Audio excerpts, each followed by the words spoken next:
आरव और उसके साथियों की सांसें थम गईं। घने जंगल में पसरे अंधकार के बीच दो जलती हुई लाल आंखें उन्हें घूर रही थीं। ठंडी हवा अचानक भारी हो गई, जैसे कोई अदृश्य शक्ति उन्हें जकड़ रही हो। हमें आगे नहीं बढ़ना चाहिए, पंडित सोमेशानंद ने घबराते हुए कहा। लेकिन बाबा वशिष्ठ ने सख्त स्वर में कहा, अगर हम रुके तो यह हमें यहीं खत्म कर देगा। हमें आगे बढ़ना ही होगा। जैसे ही उन्होंने कदम बढ़ाया, पेड़ों के बीच से धीमी फुसफुसाहट गूंजने लगी। तुम फिर आए, लेकिन इस बार भाग नहीं पाओगे। आरव का दिल जोर जोर से धड़कने लगा। ये वही आवाज थी जो उसने मंदिर के पास सुनी थी। अचानक पेड़ों की छायाएं हिलने लगीं। वे सिर्फ अंधेरे के धब्बे नहीं थे, वे जिंदा थे। एक छाया अचानक पंडित सोमेशानंद के पीछे आ गई और उनके कंधे पर हाथ रखा।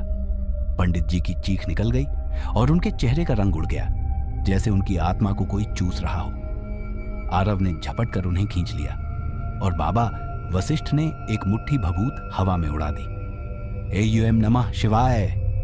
जैसे ही मंत्र गूंजा, छायाएं कुछ देर के लिए पीछे हट गईं, लेकिन वे पूरी तरह से गायब नहीं हुई।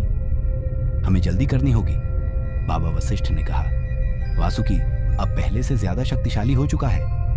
गांव के पास पहुंचने से पहले नंदिनी अचानक रुक गई। अब हमें आगे नहीं जाना चाहिए। उसकी आवाज ठंडी और अलग सी लग रही थी। आरव चौंका। क्या हुआ नंदिनी? उसने धीरे से उनकी तरफ देखा। उसकी आंखें अजीब लग रही थीं, काली, गहरी, बिल्कुल वैसी ही जैसी तांत्रिक वासुकी की थीं। बाबा वशिष्ठ ने तुरंत अपनी माला उठाई और एक मंत्र पढ़ा। लेकिन जैसे ही उन्होंने मंत्र पूरा किया, नंदिनी की आंखों में गुस्से की लहर दौड़ गई। अब बहुत देर हो चुकी है।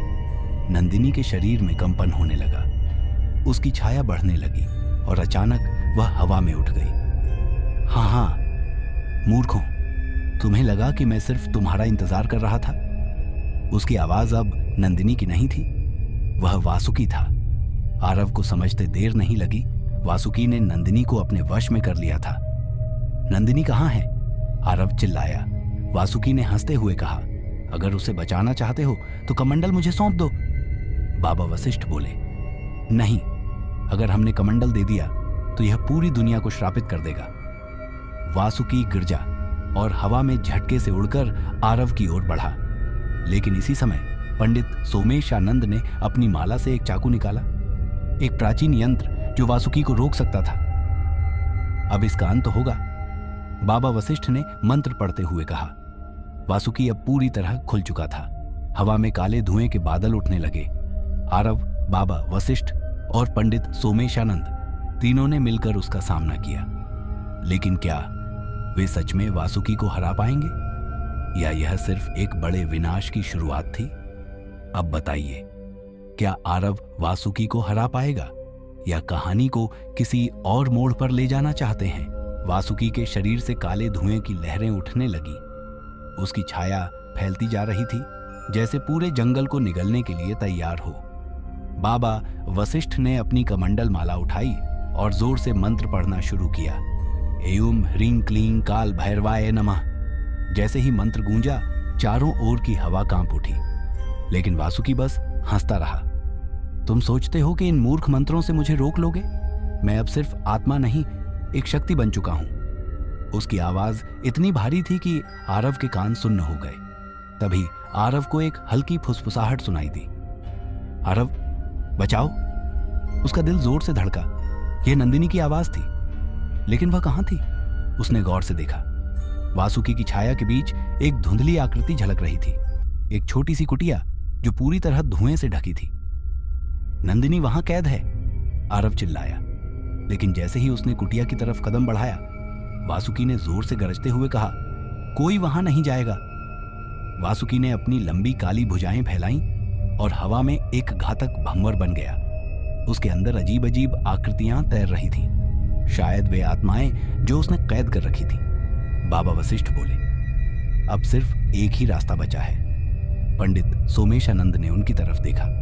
कौन सा? बाबा वशिष्ठ ने गहरी सांस ली और बोले, वासुकी को हराने के लिए किसी को खुद को बलिदान देना होगा और उसे कमंडल में फिर से बांधना होगा। गहरा सन्नाटा छा गया। आरव के दिल में तूफान मच गया। क्या उसे खुद को बलिदान देना होगा? क्या यही उसकी किस्मत थी? लेकिन तभी एक और विचार आया। अगर मैं वासुकी को मात देने का कोई और तरीका निकालूं तो। आरव ने फटाफट कुटिया की ओर दौड़ लगाई। वासुकी ने गुस्से में अपनी काली छाया को उसकी ओर फेंका, लेकिन बाबा वशिष्ठ और पंडित सोमेशानंद ने अपने मंत्रों से उसे रोक दिया। आरव, जल्दी कर। आरव कुटिया के अंदर घुसा। अंदर का दृश्य देखकर उसका दिल बैठ गया। नंदिनी जमीन पर बेहोश पड़ी थी और उसके चारों ओर तांत्रिक चिन्ह खींचे हुए थे। अगर मैं इसे तोड़ दूं तो शायद नंदिनी बच सकती है, उसने सोचा। उसने जमीन से राख उठाकर उन चिन्हों को मिटाना शुरू किया।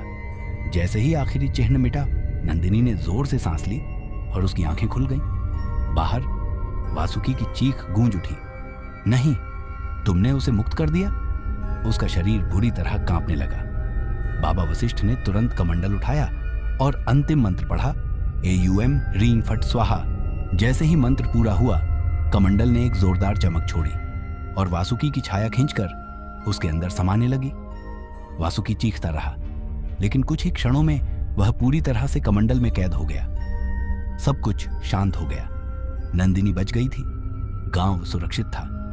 कमंडल को हमेशा के लिए मंदिर के नीचे दफना दिया गया, जहां उसे कभी कोई न छू सके। लेकिन जब आरव ने मंदिर से बाहर कदम रखा, उसे फिर से एक हल्की फुसफुसाहट सुनाई दी। ये मेरा अंत नहीं, मैं फिर लौटूंगा। उसका खून जम गया। अंत या नई शुरुआत?